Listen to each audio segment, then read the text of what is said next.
Assalamualaikum warahmatullahi wabarakatuh. Perkenalkan, nama saya Dwi Sulistiarini dari kelas 2020B S1 Pendidikan Geografi. Saya di sini akan berpidato tentang pidato Bung Karno yang disampaikan pada tanggal 1 Juni 1945. Paduka Tuan Ketua yang mulia, sesudah 3 hari berturut-turut anggota-anggota Dokuritsu Zumbi Tio Sakai mengeluarkan pendapat-pendapatnya. Maka sekarang saya mendapat kehormatan dari Paduka Tuan Ketua yang mulia untuk mengemukakan pula pendapat saya. Saya akan menepati permintaan Paduka Tuan Ketua yang mulia. Apakah permintaan Paduka Ketua yang mulia? Paduka Tuan Ketua yang mulia minta kepada sidang Dokuritsu Zumbi Tio Sakai untuk mengemukakan dasar Indonesia merdeka. Dasar inilah nanti akan saya kemukakan di dalam pidato saya ini. Maaf beribu maaf, banyak anggota telah berpidato. Dan dalam pidato mereka itu diutarakan hal-hal yang sebenarnya bukan permintaan Paduka Tuan Ketua yang mulia, yaitu bukan dasarnya Indonesia merdeka.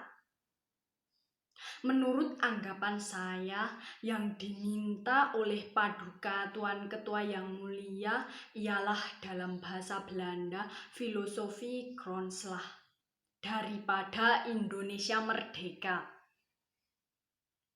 Filosofi grondslag itulah fundamen filsafat pikiran yang sedalam-dalamnya, jiwa hasrat yang sedalam-dalamnya untuk di atasnya didirikan gedung Indonesia merdeka yang kekal dan abadi.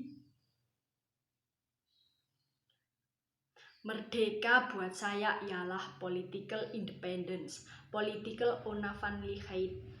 Apakah yang dinamakan politieke onafhankelijkheid?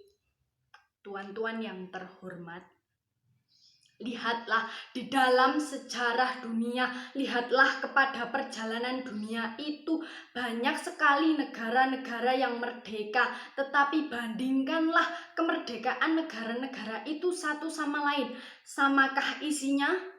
Samakah derajatnya negara-negara merdeka itu? Jermania merdeka, Saudi Arabia merdeka, Iran merdeka, Tiongkok merdeka, Nippon merdeka, Amerika merdeka, Inggris merdeka, Rusia merdeka, Mesir merdeka, namanya semuanya merdeka, tetapi bandingkanlah isinya.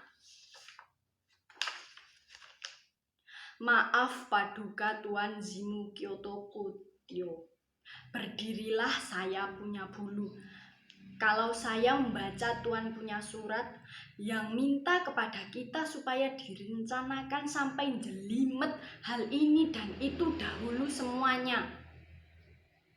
Kalau benar semua hal ini harus diselesaikan lebih dulu sampai jelimet, maka saya tidak akan mengalami Indonesia merdeka. Tuan tidak akan mengalami Indonesia merdeka. Kita semua tidak akan mengalami Indonesia merdeka. Sampai di lubang kubur. Saudara-saudara, apakah yang dinamakan merdeka? Di dalam tahun 33 saya telah menulis satu risalah. Risalah yang bernama Mencapai Indonesia Merdeka. Maka di dalam risalah tahun 33 itu telah saya katakan bahwa kemerdekaan politieke onafhankelijkheid, political independence, tak lain dan tak bukan ialah satu jembatan emas.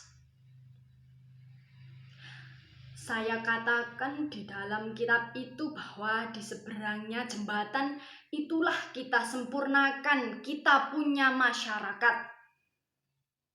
2 miliun pemuda, ia menyampaikan seruan pada saya.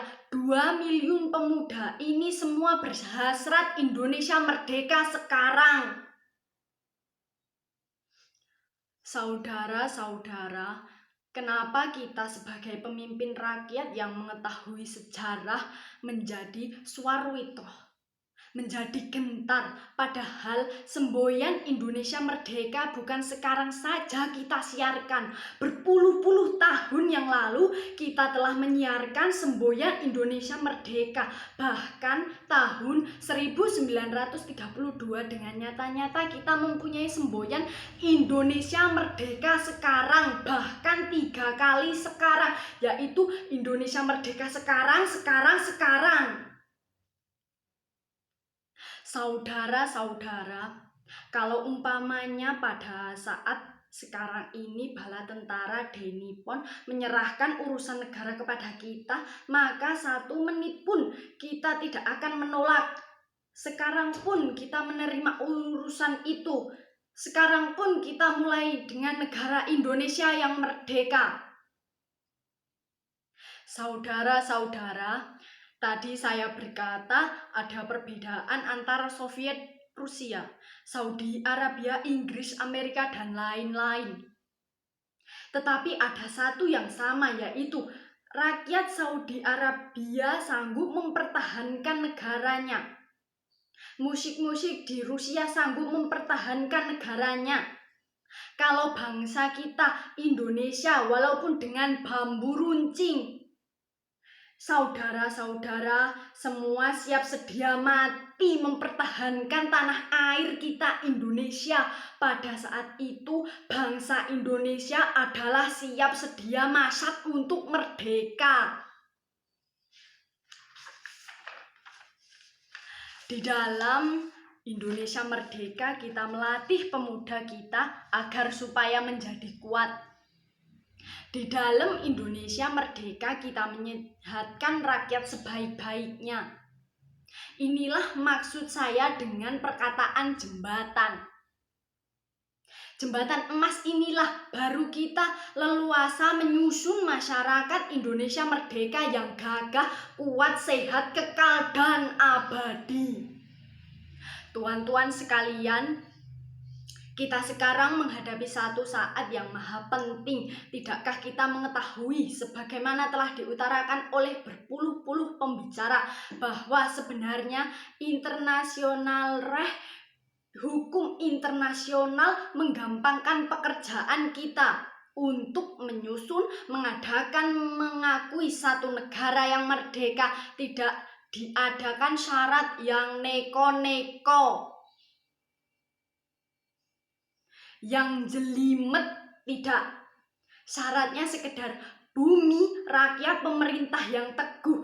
Ini sudah cukup untuk internasional cukup saudara-saudara, asal ada buminya, ada rakyatnya, ada pemerintahannya, kemudian diakui salah satu negara lain yang merdeka. Inilah yang sudah bernama merdeka.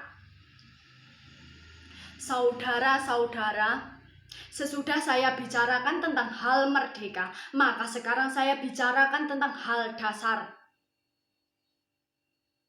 Paduka Ketua yang mulia, saya mengerti apakah yang Paduka Tuan Ketua kehendaki. Paduka Tuan Ketua minta dasar, minta filosofi Gronslah, atau jikalau kita boleh memakai perkataan yang muluk-muluk, Paduka Tuan Ketua yang mulia meminta suatu Weltanschauung.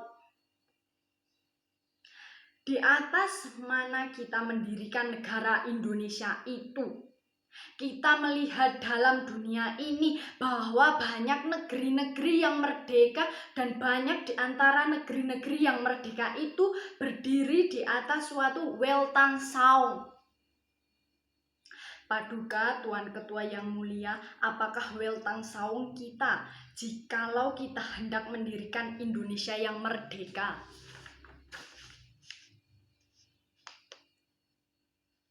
Maka demikian pula jika kita hendak mendirikan negara Indonesia merdeka, Paduka Tuan Ketua, timbullah pertanyaan, apakah Weltanschauung kita untuk mendirikan negara Indonesia merdeka di atasnya?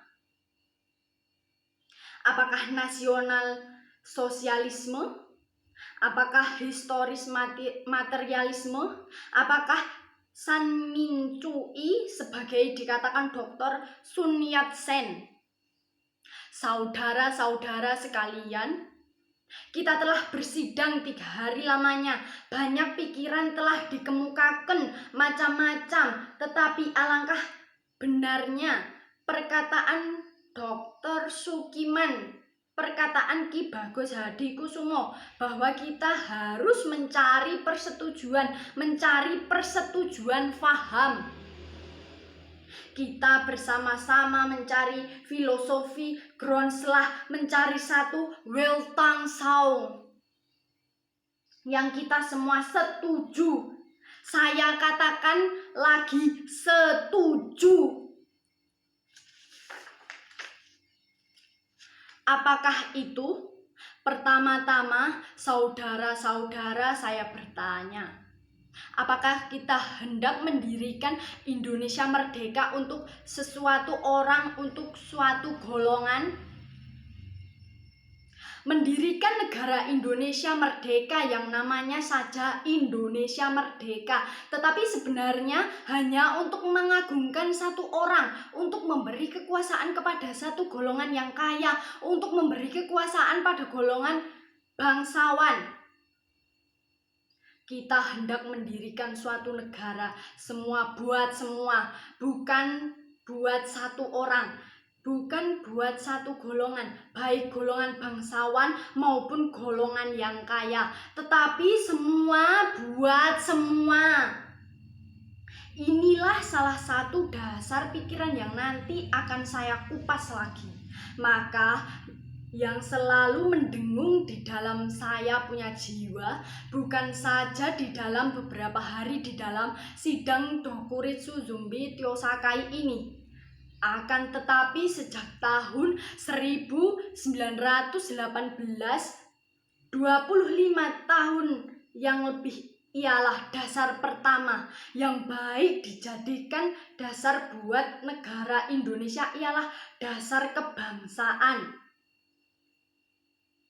Kita mendirikan satu negara kebangsaan Indonesia. Saya katakan bahwa dasar pertama buat Indonesia ialah dasar kebangsaan. Itu bukan berarti satu kebangsaan adalah arti yang sempit, tetapi saya menghendaki satu nasional stat. Apakah yang dinamakan bangsa? Apakah syaratnya bangsa?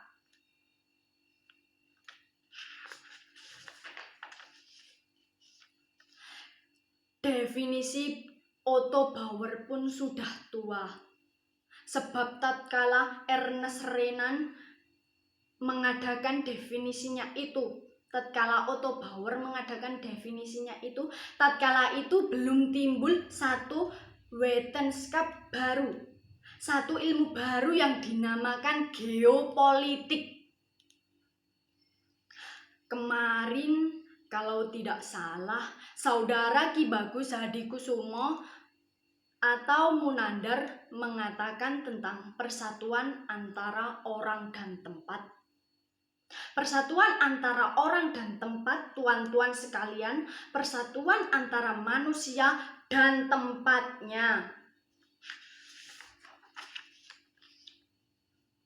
Bangsa Indonesia ialah seluruh manusia-manusia yang menurut geopolitik yang telah ditentukan oleh Allah Subhanahu wa Ta'ala tinggal dikesatukannya semua pulau-pulau Indonesia dari ujung utara Sumatera sampai ke Irian, seluruhnya yang telah menjadi satu. Satu, sekali lagi satu. Kesinilah kita semua harus menuju.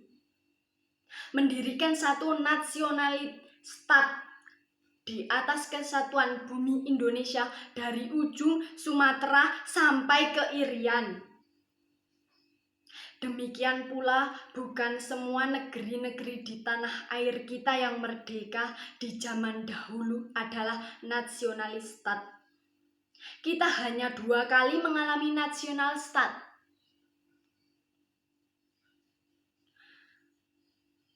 yaitu di zaman Sriwijaya dan di zaman Majapahit. Di luar dari itu kita tidak mengalami nasionalistat. Saya berkata dengan penuh hormat kepada kita punya raja-raja dahulu. Saya berkata dengan beribu-ribu hormat kepada Sultan Agung Hanyokrokusumo bahwa Mataram meskipun merdeka bukan nasionalistat. Nasionalistat hanya Indonesia seluruhnya yang telah berdiri di zaman Sriwijaya dan Majapahit, dan yang kini pula kita harus dirikan bersama-sama. Saudara-saudara, tetapi memang prinsip kebangsaan ini ada bahayanya. Bahayanya ialah mungkin orang meruncingkan nasionalisme menjadi chauvinisme sehingga berfaham Indonesia overalls. Inilah bahayanya. Kita cinta tanah air yang satu, merasa berbangsa satu, mempunyai bahasa yang satu, tetapi tanah air kita Indonesia hanya satu bagian kecil daripada dunia. Ingatlah akan hal ini. Kita harus menuju persatuan dunia, persaudaraan dunia. Kita bukan saja hanya mendirikan negara Indonesia merdeka, tetapi kita harus menuju pula kepada kekeluargaan bangsa-bangsa. Justru inilah prinsip saya yang kedua. Inilah filosofis prinsip yang nomor 2 yang saya usulkan kepada tuan-tuan yang boleh saya namakan internasionalisme. Internasionalisme tidak dapat hidup subur kalau tidak berakar di dalam buminya nasionalisme. Nasionalisme tidak dapat hidup subur kalau tidak hidup dalam taman sarinya internasionalisme. Jadi 2 hal ini saudara-saudara, prinsip 1 dan prinsip 2 yang pertama-tama saya usulkan kepada tuan-tuan sekalian adalah bergandengan erat satu sama lain. Kemudian, apakah dasar yang ketiga? Dasar itulah ialah dasar mufakat, dasar perwakilan, dasar permusyawaratan. Negara Indonesia bukan satu negara untuk satu orang, bukan satu negara untuk satu golongan, walaupun golongan kaya. Tetapi kita mendirikan negara semua buat semua. Saya yakin syarat yang mutlak untuk kuatnya negara Indonesia ialah permusyawaratan perwakilan. Dengan cara mufakat kita perbaiki segala hal, juga keselamatan agama, yaitu dengan jalan pembicaraan atau permusyawaratan di dalam badan perwakilan rakyat. Apa-apa yang belum memuaskan kita bicarakan di dalam permusyawaratan. Prinsip yang nomor 4 sekarang saya usulkan. Saya di dalam 3 hari ini belum mendengarkan prinsip itu, yaitu prinsip kesejahteraan, prinsip tindakan ada kemiskinan di dalam Indonesia merdeka. Maka prinsip kita harus, apakah kita mau Indonesia merdeka yang kaum kapitalnya merajalela, ataukah yang semua rakyat sejahtera, yang semua orang cukup makan, cukup pakaian, hidup dalam kesejahteraan, merasa dipangku oleh Ibu Pertiwi yang cukup memberi sandang pangannya kepadanya. Mana yang kita pilih, saudara-saudara?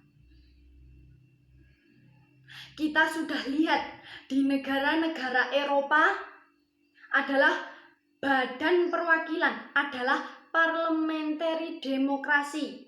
Tetapi tidakkah di Eropa justru kaum kapitalis merajalela? Di Amerika ada suatu badan perwakilan rakyat, dan tidakkah di Amerika kaum kapitalis merajalela?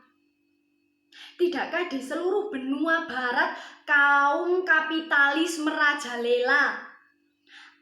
Padahal ada badan perwakilan rakyat. Tak lain tak bukan sebabnya ialah orang, karena badan-badan perwakilan rakyat yang diadakan di sana itu sekedar menurut resepnya French Revolusi. Adakah keadaan yang demikian ini yang kita kehendaki? Saudara-saudara, saya usulkan, kalau kita mencari demokrasi, hendaknya bukan demokrasi barat, tetapi permusyawaratan yang memberi hidup, yakni politik ekonomis demokratik yang mampu mendatangkan kesejahteraan sosial, yaitu bukan saja persamaan politik, saudara-saudara, tetapi pun di atas lapangan ekonomi kita harus mengadakan persamaan, artinya kesejahteraan bersama yang sebaik-baiknya. Saudara-saudara, apakah prinsip kelima?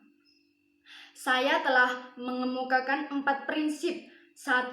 Kebangsaan Indonesia. 2. Internasionalisme atau perikemanusiaan. 3. Mufakat atau demokrasi. 4. Kesejahteraan sosial. Prinsip yang kelima hendaknya menyusun Indonesia merdeka dengan bertakwa kepada Tuhan Yang Maha Esa. Prinsip ketuhanan, bukan saja bangsa Indonesia bertuhan, tetapi masing-masing orang Indonesia hendaknya bertuhan, Tuhannya sendiri. Yang Kristen menyembah Tuhan menurut petunjuk Isa Al-Masih, yang Islam bertuhan menurut petunjuk Nabi Muhammad Sallallahu Alaihi Wasallam. Orang Buddha menjalankan ibadatnya menurut kitab-kitab yang ada padanya. Tetapi mari kita semuanya bertuhan. Hendaklah Indonesia ialah negara yang tiap-tiap orangnya dapat menyembah Tuhannya dengan cara yang leluasa. Segenap rakyat hendaknya bertuhan secara kebudayaan, yakni dengan tiada egoisme agama, dan hendaknya negara Indonesia satu negara yang bertuhan. Marilah kita amalkan, jalankan agama baik Islam maupun Kristen dengan cara yang berkeadaban. Apakah cara yang berkeadaban itu? Ialah hormat menghormati satu sama lain. Marilah kita di dalam Indonesia merdeka yang kita susun ini sesuai dengan itu menyatakan bahwa prinsip kelima daripada negara kita ialah ketuhanan yang maha berkebudayaan, ketuhanan yang berbudi pekerti yang luhur, ketuhanan yang hormat menghormati satu sama lain. Hatiku akan berpesta raya jikalau saudara-saudara menyetujui bahwa negara Indonesia merdeka berasaskan ketuhanan. Saudara-saudara, dasar negara telah saya usulkan. 5 bilangannya. Inikah Pancadharma? Bukan. Nama Pancadharma tidak tepat di sini. Dharma berarti kewajiban. Sedang kita membicarakan dasar. Saya senang kepada simbolik. Simbolik angka pula. Rukun Islam 5 jumlahnya. Jari kita 5 setangan. Kita mempunyai panca indera, apalagi yang 5 bilangannya. Pandawa 5 pun orangnya. Sekarang banyaknya prinsip kebangsaan, internasionalisme, mufakat, kesejahteraan, dan ketuhanan. 5 pula bilangannya. Namanya bukan Pancadharma, tetapi saya namakan ini dengan petunjuk seorang teman kita ahli bahasa, namanya ialah Pancasila. Sila artinya azas atau dasar, dan di atas kelima dasar itulah kita mendirikan negara Indonesia yang kekal dan abadi. Atau barangkali ada saudara-saudara yang tidak suka akan bilangan 5 itu. Saya boleh peras, sehingga tinggal 3 saja. Saudara-saudara tanya kepada saya, apakah perasan yang 3 itu? Berpuluh-puluh tahun sudah saya pikirkan dia, ialah dasar-dasarnya Indonesia merdeka, weltang saung kita. 2 dasar yang pertama, kebangsaan dan internasionalisme. Kebangsaan dan peri kemanusiaan saya peras menjadi satu, itulah yang dahulu saya namakan sosionasionalisme.